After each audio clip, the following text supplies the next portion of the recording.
In 1976, Janet's life changed drastically. Janet was a young mother who had just gotten divorced, trying to rebuild her life as a single parent. In the process, Janet wasn't alone. Her father, Stanley, was always by her side, helping take care of the children and making sure everything kept running, even though it wasn't easy. One day, they took Matt to the hospital. For some time, Janet and Stanley had started to feel that something was different. Matt seemed to have difficulty responding to sounds. The worry kept haunting them, even though deep down they hoped it was just a misunderstanding. After a series of examinations, the doctor finally called Janet and Stanley into the room. The atmosphere felt heavy. When the results were delivered, the doctor's words seemed to hang in the air, then slowly settled into their minds. Matt was diagnosed with severe hearing loss. It was a reality they had feared all along, and now it could no longer be avoided. The news shook Stanley's family. They only wanted the best for Matt. The doctor gave a suggestion. Matt should be enrolled in a special boarding school where he could learn with other children in similar conditions and study sign language. However, Stanley had a different view. He wanted his grandson to grow up with what he considered as normal a life as possible. Firmly, Stanley stated that Matt would not go to a special school. Matt would attend Loveland Elementary, just like his siblings. In 1984, Matt started school at Loveland Elementary and entered a special needs class, according to Stanley's decision. His days were not always easy. One day, Matt sat near the classroom window, looking out at the playground. He watched the other children running and laughing, their faces filled with freedom and joy. From where he sat, Matt could only watch, quietly holding on to the wish to be part of that world. When recess came, Matt went out to the playground. He sat alone, still watching the others play. Then, suddenly, a ball rolled toward him. His face immediately lit up. Matt quickly caught the ball. But the moment didn't last long. Before he could throw it back, a boy suddenly attacked him and knocked him down. Other kids gathered around, laughing and mocking him. The situation turned into bullying that Matt couldn't avoid. Matt didn't stay silent. He fought back. He wrestled with the boy who attacked him, threw him down, and pinned him to the ground. The emotions he had been holding in finally exploded. Matt started hitting him until Pat came, pulled him away, and stood in front of him, facing the bullies. After that, Matt chose to leave. He ran as fast as he could toward the woods, to a quiet pond. There, Matt found something he couldn't get anywhere else. The vibrations of the water gave him a sense of peace that was hard to explain. Not long after, Pat followed him. He brought Matt's hearing aid, walked toward the pond, and found his brother there. Matt seemed to be trying to say one word that meant so much to him: water. The only place where he truly felt calm. At home, Janet was once again filled with worry. She began reconsidering the doctor's suggestion to send Matt to a boarding school, but Stanley stood firm. He believed Matt would have a better future if he stayed in a regular school. Since the day he heard the diagnosis, Stanley had made a promise to himself. He would do whatever it took to help his grandson. He spent time teaching Matt how to read lips, encouraging him to speak out loud with confidence, and supporting him through long and exhausting practice sessions. Whenever Matt felt like giving up, Stanley was always there to motivate him. He kept convincing him that limitations were not the end of everything, that with determination, Matt could do anything he wanted. Not long after, Stanley began to notice something about Matt: a strong interest in wrestling, and not just as a casual hobby. He saw talent there. Like everything else in Matt's life, Stanley didn't hesitate to support him. Stanley even went directly to the school and met the wrestling coach, Rich. While Matt sat quietly, Stanley did the talking. He asked Rich to give Matt a chance to join the team. At first, Rich hesitated. He wasn't sure how to handle the situation, especially regarding communication and safety. But Stanley wasn't the type to give up easily. In his own way, including taking advantage of Rich's closeness with Janet, he finally managed to secure one opportunity for Matt. A few days later, when practice began, Rich paired Matt with a boy named Martin. The instructions were written so Matt could understand. Then the whistle blew. In the early rounds, Matt looked overwhelmed. Martin quickly defeated him. Rich even had to pull Martin aside and ask him to take it easier on the newcomer. But right before the second round started, something changed. Matt closed his eyes, as if shutting out all the distractions around him. He focused. As soon as the match resumed, Matt moved quickly. Within seconds, he managed to take his opponent down. Rich was surprised, and so were the other kids. They immediately surrounded Matt, cheering. Even though Matt couldn't hear, He could feel the atmosphere. For the first time, he truly felt like he belonged. In 1994, Matt was already attending Loveland High School and had become one of the key members of the wrestling team under Rich's guidance. After one of the training sessions, Rich praised him and told him to keep up his performance. On the same day, Michelle, the girl Matt liked, offered him a ride home with her friend, Vivian. During the ride, Michelle tried to involve Matt in conversation, but there was still a distance. Matt stayed mostly quiet, only observing through their expressions and gestures. Vivian, on the other hand, took advantage of the situation. She started mocking Matt, even though Michelle had tried to stop her. When they arrived, Matt nervously handed a note to Michelle, asking her to prom, but Vivian interfered again, pressuring Michelle to reject him. In the end, because of that pressure, Michelle turned him down with an excuse that sounded made up. That was enough to break Matt's heart. That afternoon, Stanley proudly told Janet that Matt had been accepted into Purdue University and Rochester Institute of Technology. It was big news, something that should have been exciting, but after hearing it, Matt felt happy, though it didn't completely erase the hurt he had just felt. After celebrating for a bit, Matt chose to go to his room and be alone. The next morning, Matt went for a run, trying to calm his mind. Stanley, who understood how his grandson felt, followed him in his truck. He talked to Matt about scholarships, about Michelle, about what was really on his mind.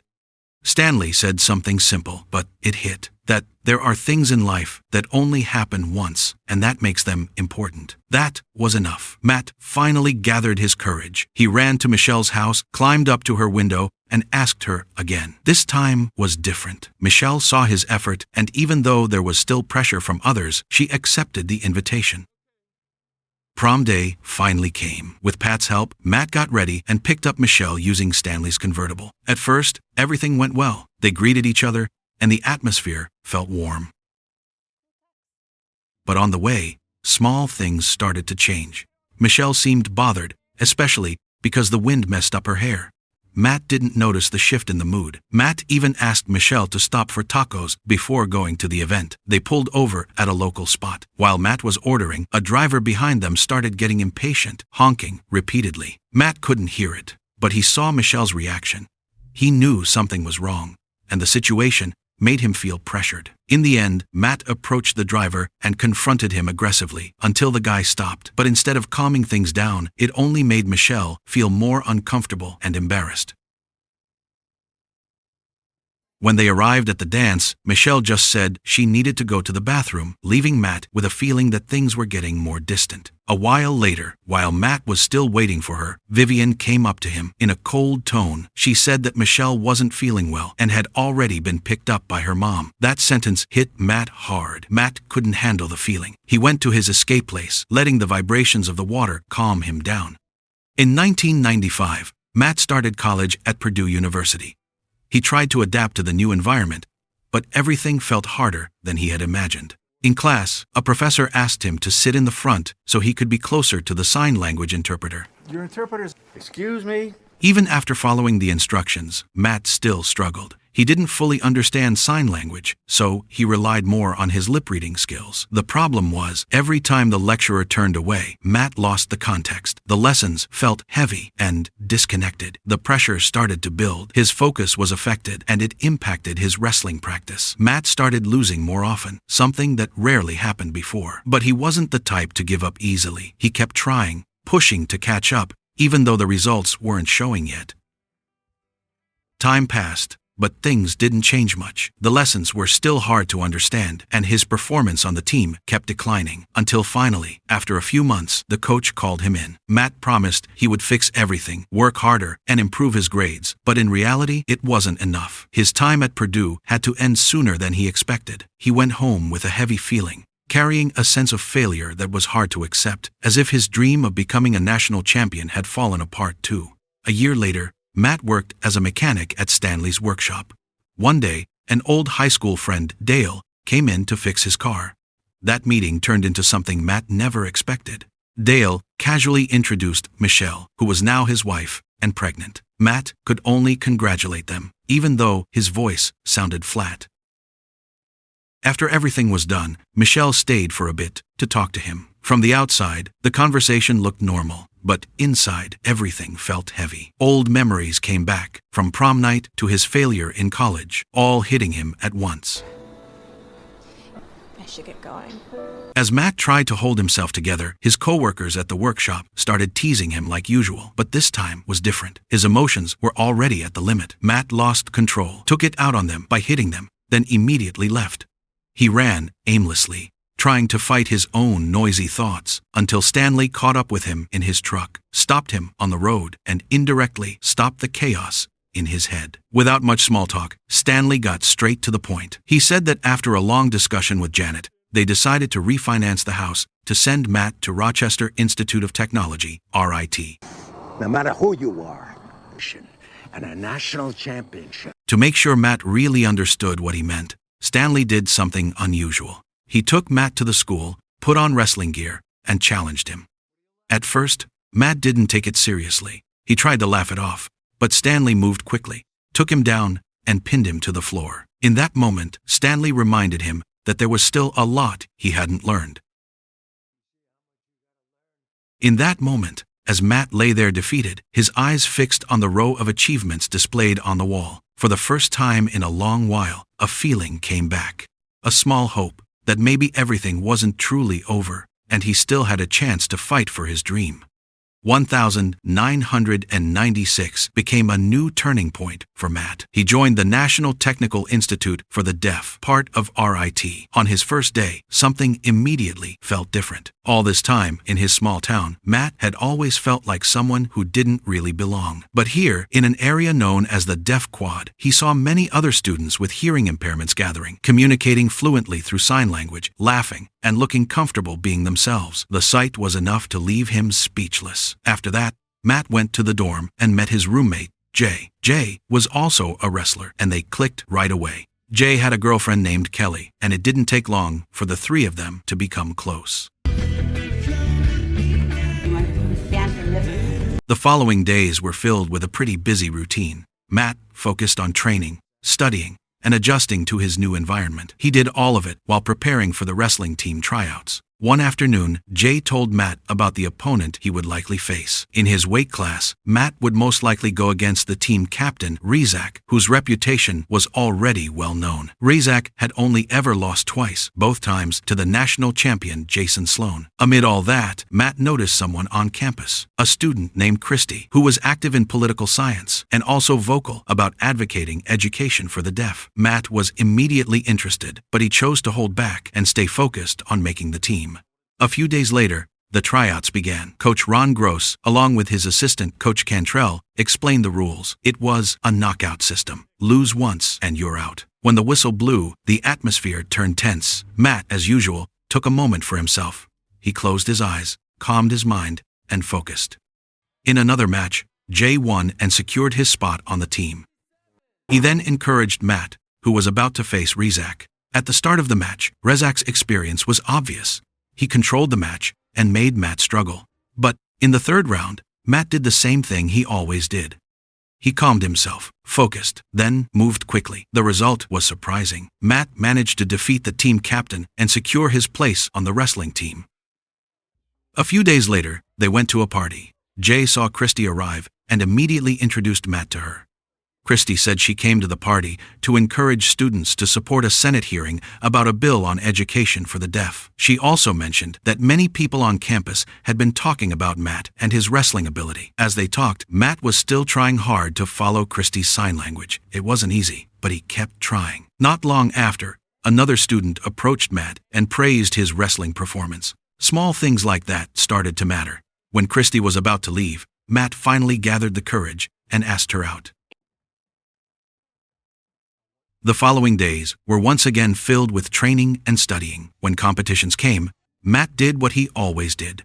He calmed himself, focused, and competed. He might not be able to hear the crowd's cheers, but he could feel the vibrations. From that, Matt knew people were supporting him, and that was enough for him to enjoy every victory. A few days later, Jay showed him an article about Jason Sloan, the national champion who was the benchmark in the wrestling world. That night, Matt spent hours watching recordings of Jason's matches studying every move and strategy. When his date with Christy finally came, Matt took her to a quiet pond. Places like that always meant something special to him. They sat there, feeling the vibrations of the water, talking, and starting to open up to each other. Christy was honest. At first, she accepted Matt's invitation because she wanted to use his popularity to support the Senate hearing, but she didn't expect to actually enjoy spending time with him. From there, their relationship started to grow. Matt's change was clear. From someone who used to feel isolated, now he was becoming known, appreciated, and had a place where he belonged. But the journey wasn't completely smooth. In one of the next practices, Matt actually lost. Coach Cantrell pulled him aside and gave him some guidance, reminding him that there were still things he needed to improve. Wrestlers, they can't pin. One night, while Matt was jogging, Jay suddenly caught up with him. He brought the latest news about Jason and reminded Matt to stay focused. For Jay, this wasn't just regular training. He knew Matt was heading towards something big, and he didn't want his friend to lose direction. At another time, while they were studying together, Matt told Christy that he was trying to improve his sign language skills. He admitted that since he was little, he had been more used to English as his main language. That's why, even now, sign language was still a challenge for him. A few days later, when the national championship was only weeks away, Matt received a message from Janet. It immediately made him panic. Stanley had been admitted to the hospital. Without thinking twice, Matt got on a bus and went home. When he arrived, he rushed to the hospital and found his family already gathered. Stanley's condition was critical. Matt sat beside his grandfather, silent, hoping for a miracle. Then, in a moment he didn't expect, Stanley gathered the strength he had left. He showed that he had followed all of Matt's matches and had even learned sign language to be able to communicate with him. That became their last conversation. Stanley shared meaningful words, then said goodbye. Not long after that, he passed away. Matt was devastated. Stanley wasn't just a grandfather. He was someone who had always been there in every step of his life. After the funeral, Matt returned to RIT. He met Christy, who had been worried because he disappeared without any news. But the meeting didn't go smoothly. Christy felt like Matt was distancing himself, and things became awkward between them. Still shaken, Matt went straight to the gym to train. But the problems weren't over. Coach Ron, who saw him, immediately got angry because of Matt's absence for some time. Matt tried to explain, but the communication didn't go smoothly. Ron got even more emotional until he finally called Coach Cantrell to translate. After finding out what had actually happened, the situation changed. Ron calmed down and admitted that he had covered Matt's absence so he wouldn't be disqualified from the national championship. But he also gave a warning: this couldn't happen again. In the following days, Matt went through everything in silence. His relationship with Christy was distant, and the feeling of loss still weighed heavily on him. Until one day, Matt decided to do something for Christy. He went around campus, collecting signatures to support the deaf education bill that Christy had been fighting for. In just a few hours, he managed to collect a lot. Matt brought all of it to Christy's dorm, hoping to fix things. But Christy wasn't there. He just left the boxes and walked away.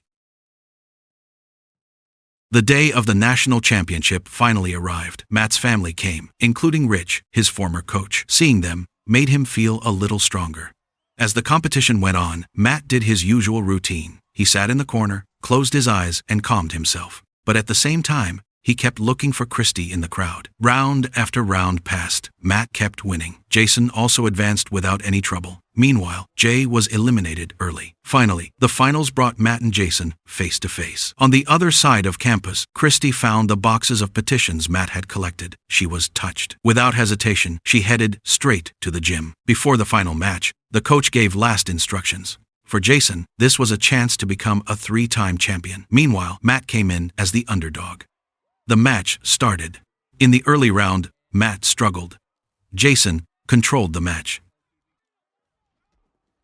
Then, in the next round, Matt was slammed hard and got injured. The atmosphere immediately turned tense. Matt's team got angry. Coach Ron even protested the referee's decision and ended up being thrown out of the arena. Coach Cantrell took over. In the middle of that chaos, Matt was in silence. He thought about everything: his past, the pain, the hope. Outside, the team and the crowd started showing support. They called out his name, made movements, creating vibrations he could feel. In that moment, Matt saw Christy arrive. That was enough to give him a push. The match continued. Matt was still behind. But when the final round began, everything seemed to come together. His childhood memories, the bullying, the shame, the loneliness, and the people who finally made him feel accepted. And among all of that, the image of Stanley appeared, the person who had always pushed him from the start. Matt got back up. With the energy he had left, he attacked. And in the final moment, Matt managed to take Jason down. Matt won. That victory wasn't just a title. Matt became the first deaf wrestler to win the NCAA National Championship, an achievement that changed everything. After that, in the middle of the celebration, Matt and Christy got back together. Matt's journey didn't stop there. He went on to win national titles again in 1998 and 1999, graduated with a degree in electrical engineering, and was inducted into the NCAA Wrestling Hall of Fame in 2004. Matt and Christy got married in 1999 and had a daughter a year later. Meanwhile, his friendship with Jay stayed strong. A few years later, Matt entered a new world, the UFC. In that arena, as usual, he closed his eyes for a moment, feeling the vibrations of thousands of spectators. There, Matt made history again as the first deaf UFC fighter, proving once more that limitations never truly stopped him.